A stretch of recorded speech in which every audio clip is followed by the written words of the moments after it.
आज के वर्तमान में मनुष्य सुखी कैसा हो सकता है?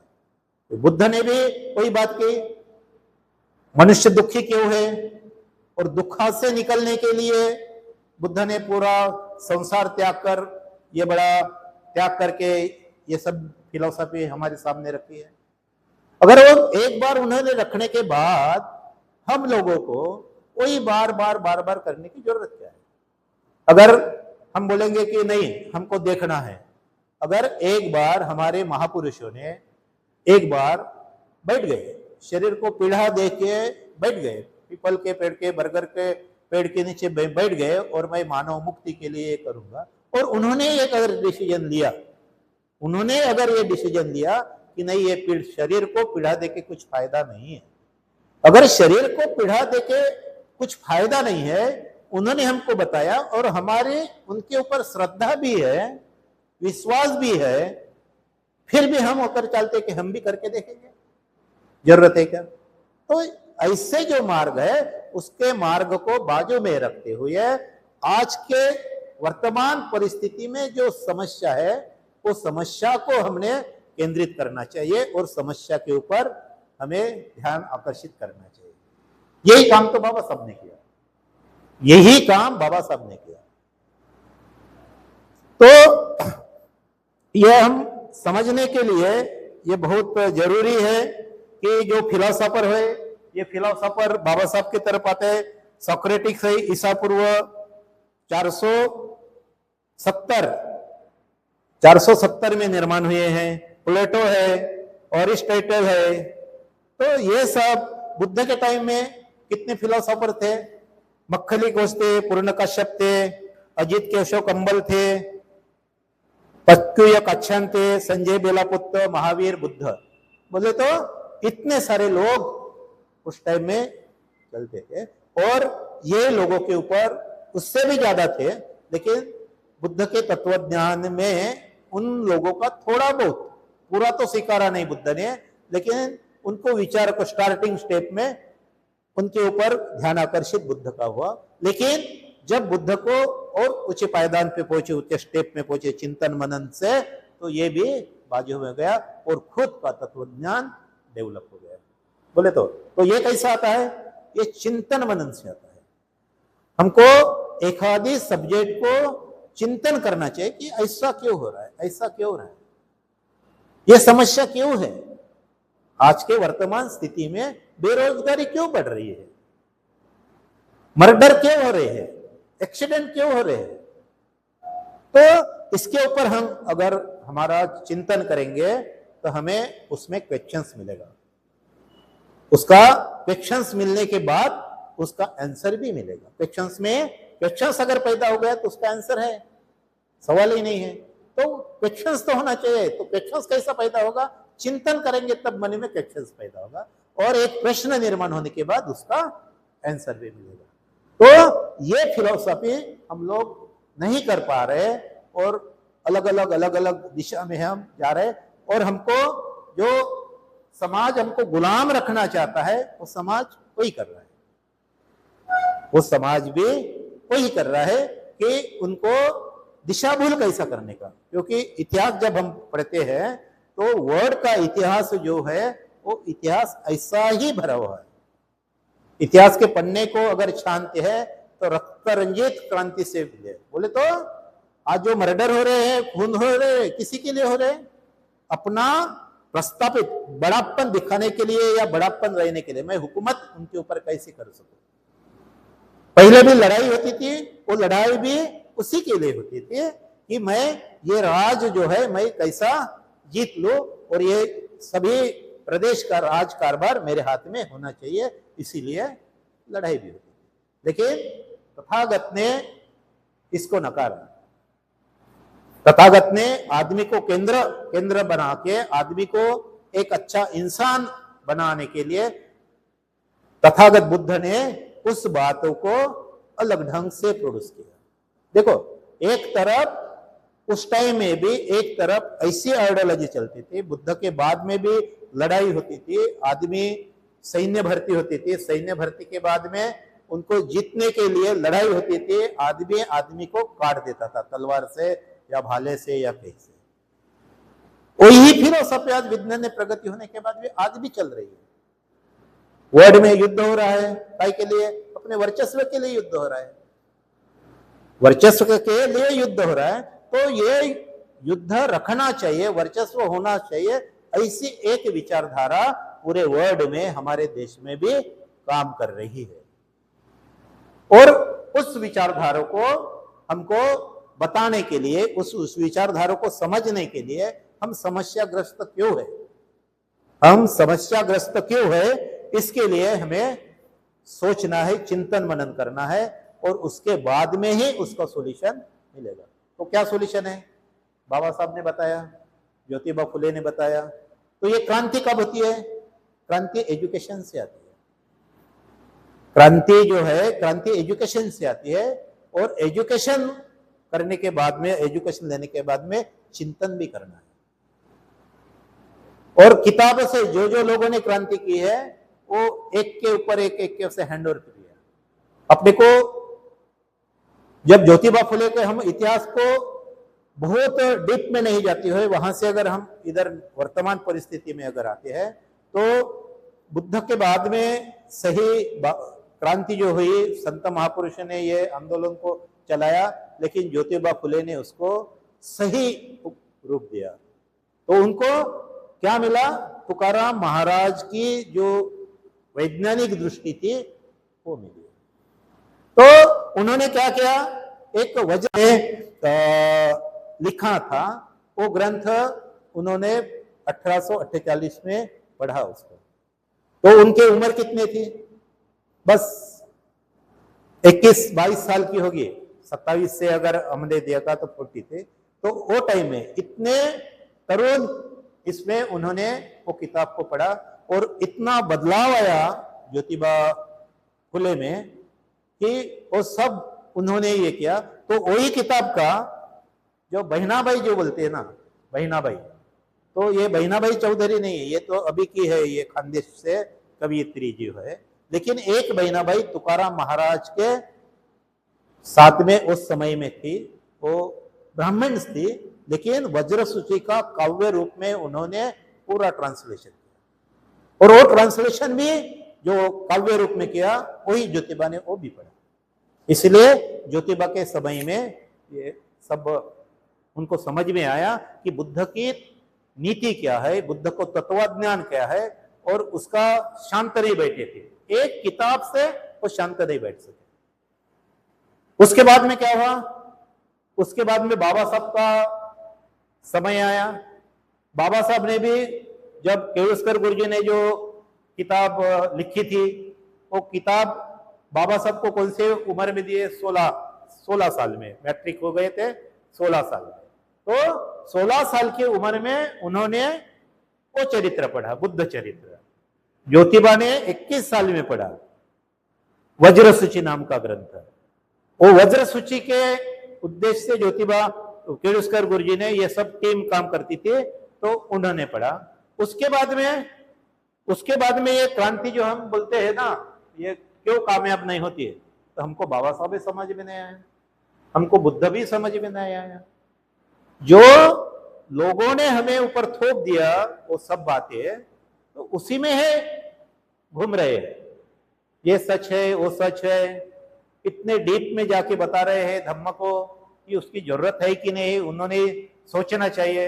ये माध्यम से तो उनको मैं अपील करूंगा कि तुम अपने को अगर कामयाब होना है तो हम सब लोगों ने मिलके एक कॉमन, बुद्ध का भी एक कॉमन मिनिमम प्रोग्राम बाबा साहब के दृष्टिकोण से जो समझा, उस प्रोग्राम को इकट्ठा होके चिंतन मनन करके आगे बढ़ना चाहिए।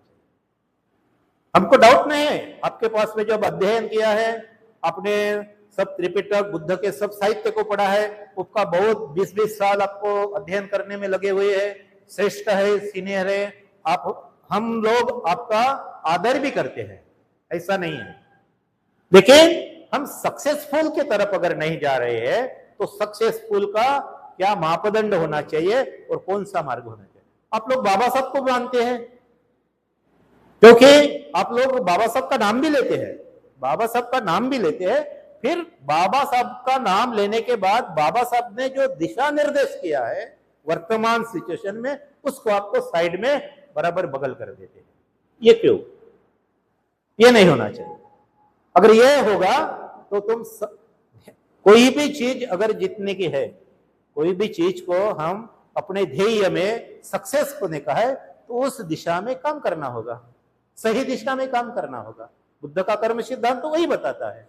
अगर तुम्हारी इच्छा अधूरी है, आधी है, तो तुमको सक्सेस नहीं मिलेगा। बुद्ध का कर्म सिद्धांत तो बोलते हैं। फिर ये सब बातों में बुद्ध की जो फिलॉसफी है, उस फिलॉसफी को सही दिशा में कार्यान्वित करने के लिए बाबा साहब ने जो बताया, बाबा साहब तो आप मानते हैं ना, नहीं मानते ऐसी बात नहीं। जब मानते हैं, जानते हैं, तब उनके कार्य को तुम मानते क्यों नहीं? तुम जानते बाबा साहब को, नाम भी लेते, फिर ऊपर ऊपर हो सकता है क्योंकि आपने बुद्ध का स्टडी करने के लिए आपने क्या ये किया, 20-20 साल 15-15 साल गुजारे, तो आपने त्रिपिटक पढ़ा, सब कुछ पढ़ा, त्रिपिटक के सब ग्रंथ पढ़े, लेकिन वो ग्रंथ में हम उसमें जाना नहीं चाहते, उसमें क्या गलत है क्या नहीं है, हम क्योंकि हमारा उतना स्टडी भी नहीं है, और हम उसको क्यों क्वेश्चंस मार्क करेंगे। लेकिन हम क्वेश्चंस मार्क इसीलिए बाबा साहब के दृष्टिकोण से करते, बाबा साहब ने कहते हैं। हमारे आइडियोलॉजी और हमारा ये है वर्तमान परिस्थिति में बाबा साहब, जो बाबा साहब आज के जमाने में सर्वश्रेष्ठ पुरुष है, महापुरुष है, वर्ड में महापुरुष है। वर्ड को चलाने की कैपेसिटी बाबा साहब की है। अगर वर्ड को चलाने की कैपेसिटी बाबा साहब की है, और बाबा साहब ये धर्म के अवडंबर से बाहर निकले हैं, तो हम सब लोगों ने मिलके एक नई नीति प्रोड्यूस करना चाहिए। अगर दुश्मन तो नहीं आएगा, दुश्मन तो क्योंकि तुम्हारे ऊपर राज करना है, लेकिन ये जो मानवतावादी लोग हैं, ये बुद्ध को मानने वाले लोग हैं, भिक्खु है, उपासक है, बड़े बड़े साइंटिस्ट है, पढ़े पढ़े लिखे है, वकील है, डॉक्टर है, ये लोगों ने कम से कम एक बार तो भी ऐसा चिंतन मनन करना चाहिए। हमारे में कितने सारे क्वेश्चंस हैं, बुद्धिजीवी लोगों में कितने सारे क्वेश्चंस हैं। अगर हमारे में बुद्धिजीवी लोगों में भी बहुत बड़े क्वेश्चंस अगर हो गए और उसका आंसर ढूंढेंगे नहीं, तो क्रांति कैसी होगी? बाबा साहब जो चाहते हैं क्रांति कैसी होगी? क्रांति कहां से आई? बाबा साहब बोलते हैं बुद्ध ने जो क्रांति की है, बुद्ध ने जो क्रांति की है उसके बाद में प्रतिक्रांति भी की है, बुद्ध को साइड ट्रैक कर दिया है। तो हमें बुद्ध को साइड ट्रैक, बुद्ध के आइडियोलॉजी को साइड ट्रैक कैसे किया, ये तो हमें समझना चाहिए। साइड ट्रैक इसीलिए किया, उसके तत्वज्ञान को ये तत्वज्ञान में मिला दिया, बहुत सारी बातें ये तत्वज्ञान में मिला दी, और इसीलिए बाबा साहब कहते हैं इतिहास व्यक्तियों का परिवर्तन करता है, इतिहास व्यक्तियों का परिवर्तन करता है, परंतु व्यक्ति भी इतिहास को परिवर्तन कर सकता है। कितनी बड़ी बात है! इतिहास व्यक्ति को परिवर्तित कर सकता है, चेंज कर सकता है, बदला सकता है, लेकिन इंसान में इतनी ताकत है कि इंसान भी इतिहास को भी बदल सकता है। हमें क्या दिखते हैं फिर ये हिस्ट्री में बुद्ध के आज तक क्या दिखते हैं हमको? हम जब नजर डालते हैं तो हमें क्या दिखता है? इतिहास रचा गया है, लिखा गया है, लेकिन इंसान ने ही इस इतिहास को भी पुनर्जीवित किया, पुनः इतिहास प्राप्त है। बोले तो प्रतिक्रांति के रूप में इतिहास ही है ना, इतिहास ही है, तो प्रतिक्रांति के रूप में नया इतिहास दिखा गया। बाबा साहब यही तो कहते हैं। अगर बाबा साहब ये कहते हैं तो हमें भी वो इतिहास से हमें सबक लेना है कि बाबा बुद्ध का धम्म को साइड ट्रैक करने की क्या क्या नीति अपनाई है हमारे शत्रु पक्ष ने, जो ये समाज के ऊपर, इस देश के ऊपर राज करना चाहते। आज भी ये व्यवस्था है। बुद्ध समतावादी थे, बाबा साहब समतावादी थे, बहुजन हिताय बहुजन सुखाय, अत्ता हिताय कंपाय। तो ये जो बाबा साहब ने भी, बुद्ध ने भी फिलोसफी दी, वही फिलोसफी से ये महापुरुष, संत महापुरुष किए। कम से कम वो तो होना चाहिए। जो नहीं बदलना चाहते हैं तो रहेगा, वो बहुजन में नहीं आएगा, बहुमत में नहीं आएगा, लेकिन जो कम से कम ज्यादा से ज्यादा लोग तो सुखी हो सकते हैं, एक आइडियोलॉजी में काम कर सकते हैं। तो ये फिलॉसफी जो है, ये फिलॉसफी जो हमें वर्तमान परिस्थिति में चलाना है, तो ये इतिहास के पन्ने भी हमको देखने होंगे। इतिहास के पन्ने रक्त रंजित हो सकते हैं, रक्त रंजित हो सकते हैं, लेकिन इतिहास के पन्ने मानव कल्याण के लिए एक बूंद भी, खुद का एक बूंद भी नहीं गिराते हुए एक क्रांति भी हो सकती है। वो क्रांति बताई बाबा साहब ने लोकतंत्र में, लोकशाही में। लेकिन आज लोकशाही का क्या कर रहे हैं? लोकशाही को ही उन्होंने एकदम तस-नस कर दिया, क्योंकि वही नीति, वही पुरानी नीति यूज कर रहे हैं।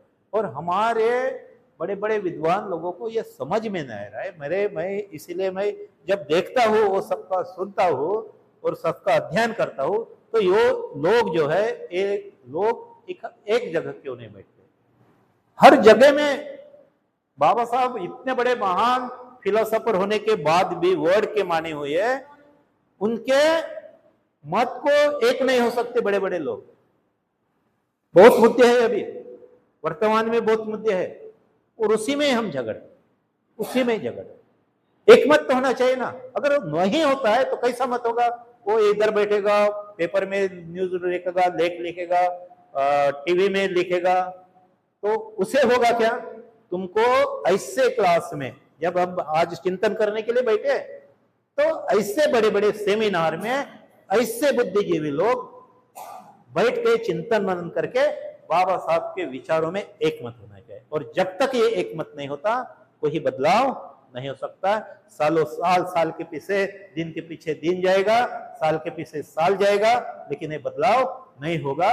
हमें बदलाव अगर चाहिए तो हमको एक जगह बैठ के उसको चिंतन मनन करके बाबा साहब ने जो दिशा निर्देश किया है, वो दिशा निर्देश के और आगे बढ़ना पड़ेगा।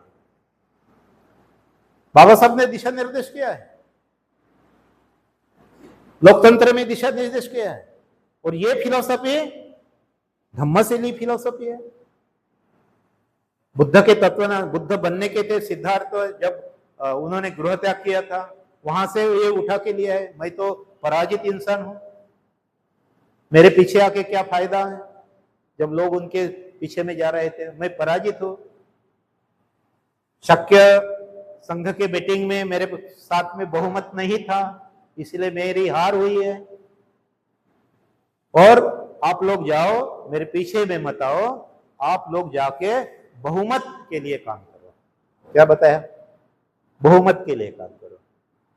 वही फिलॉसफी, वही तर्क संगत बातें आज की परिस्थिति में क्या हो सकती है, जो हमें बाबा साहब ने बताया। और संविधान के रूप में सबको सम अधिकार देके, ये सब देके बाबा साहब ने बदलने के लिए हमको कहा गया, लेकिन हम नहीं बदल गए। हमारे बहुमत में एक तरफ जा ही नहीं रहे, हम अल्पमत में हो रहे हैं। हमारे विरोधक जो है, जिनको राज करने का है हमारे ऊपर, वो लोग हर स्ट्रेटेजी खेल रहे हैं हमारे साथ, हर स्ट्रेटेजी खेल रहे हैं। वही 1-2-3 साल में एक पार्टी निर्माण कर रहे हैं, जो कि तुम भटकते रहो, तुम बहुमत में नहीं आना चाहिए, तुम बहुमत में नहीं आनी चाहिए। वो निर्माण कर रहे हैं और हमको समझ में नहीं आ रहा है। क्यों समझ में नहीं आ रहा है? क्योंकि हमें बुद्ध का धम्म सही इसमें नहीं समझा, हमें इतिहास नहीं समझा, हमें इतिहास सही तरीके से नहीं समझा। अगर इतिहास अगर सही तरीके से समझा, अगर समझ भी होगा, तो ये तो नहीं बोल सकते बड़े बड़े विद्वान लोग हैं तो उसको हमको समझ में आया और उनको नहीं समझ में आया। पीएचडी होल्डर है, डॉक्टर है, वकील है, इंजीनियर है, उन लोगों को ये इतनी सी बात समझ में है, उनको भी समझ में है। लेकिन और बुद्ध की बात है, तुम्हारी वो बात बोलना अच्छी है या नहीं है मालूम नहीं, लेकिन तुम्हारे नीति में थोड़ी खोट है कहीं ना कहीं। तुम प्रामाणिक है क्या नहीं, इसमें प्रश्न चिन्ह है। तुम प्रामाणिक है क्या नहीं, इसमें प्रश्न चिन्ह है। तुम्हारे कुछ गलत कारनामों से, गलत किए हुए कामों से तुम दबे हुए हैं, और तुम्हारा वो चिट्ठा विरोधक के पास होगा। तुम्हारे गलत, तुम जो कर्म किए हैं वो गलत कर्म के चिट्ठा जो है विरोध के पास होगा, और इसीलिए तुम डरे हुए हैं और छुपा समर्थन कभी करते, कभी विरोध करते, समर्थन करते, विरोध करते हैं।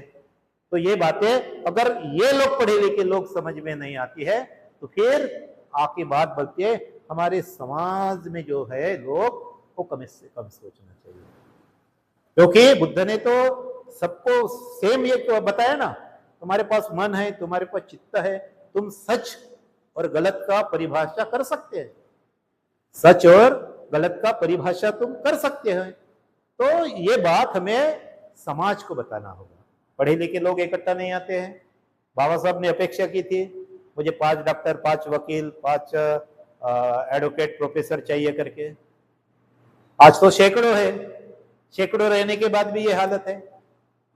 तो कहीं ना कहीं क्वेश्चन मार्क होता है उनके, उसके बुद्धिमत्ता के ऊपर क्वेश्चन मार्क नहीं है।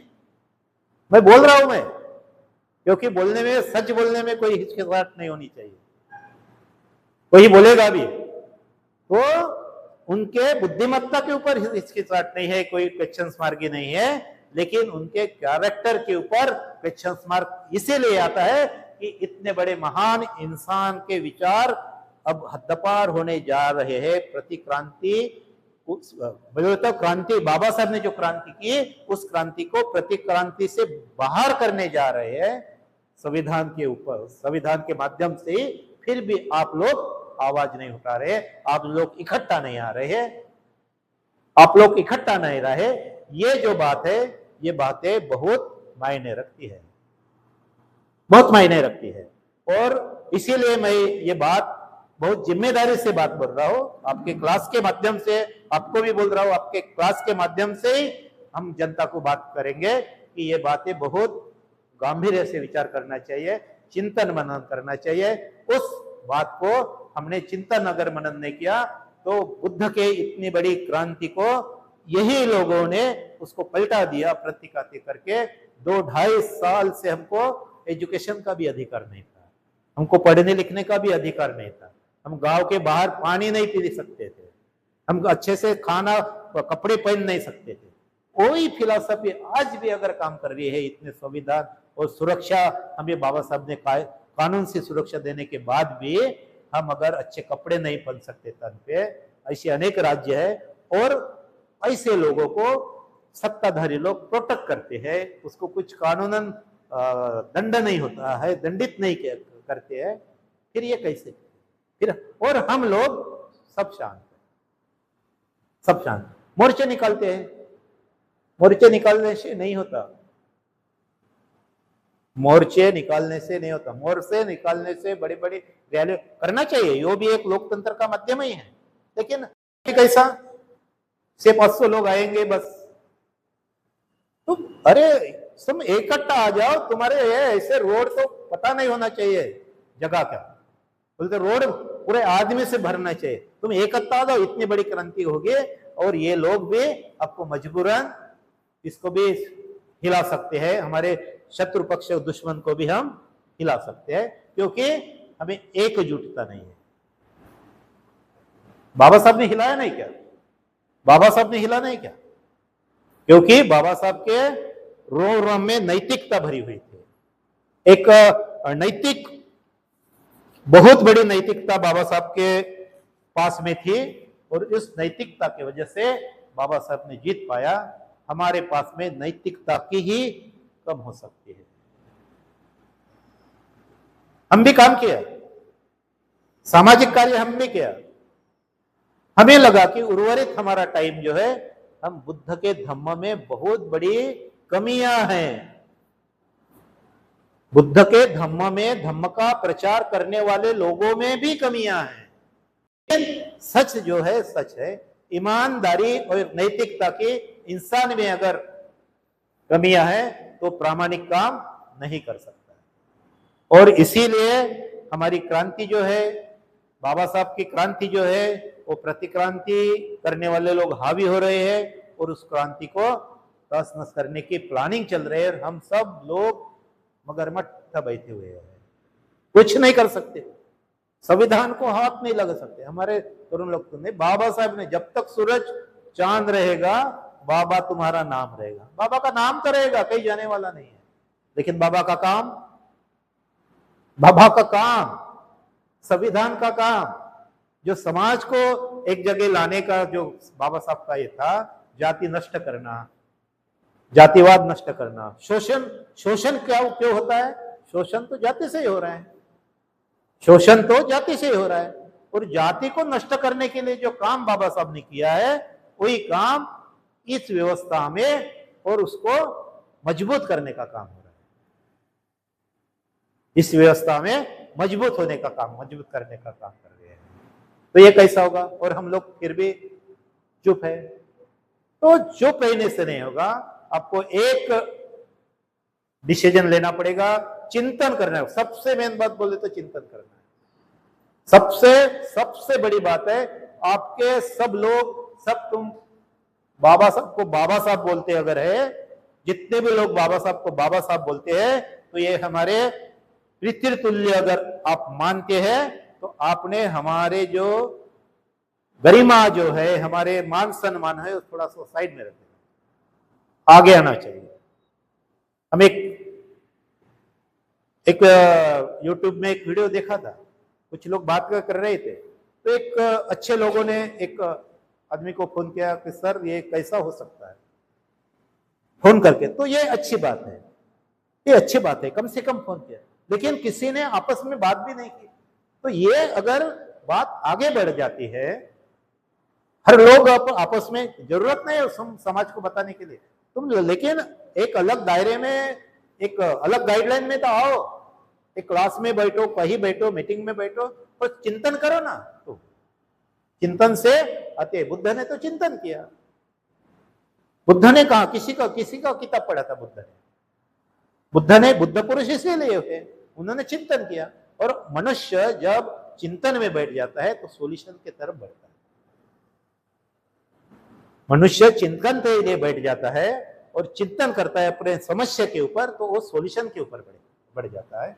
फिर वो कोई भी फिलोसोफर बोले तो एक व्यापारी रहे, स्टूडेंट रहे, बिजनेसमैन रहे, समाज कार्यकर्ता रहे, पॉलिटिकल लीडर रहे, तुमको चिंतन करना है।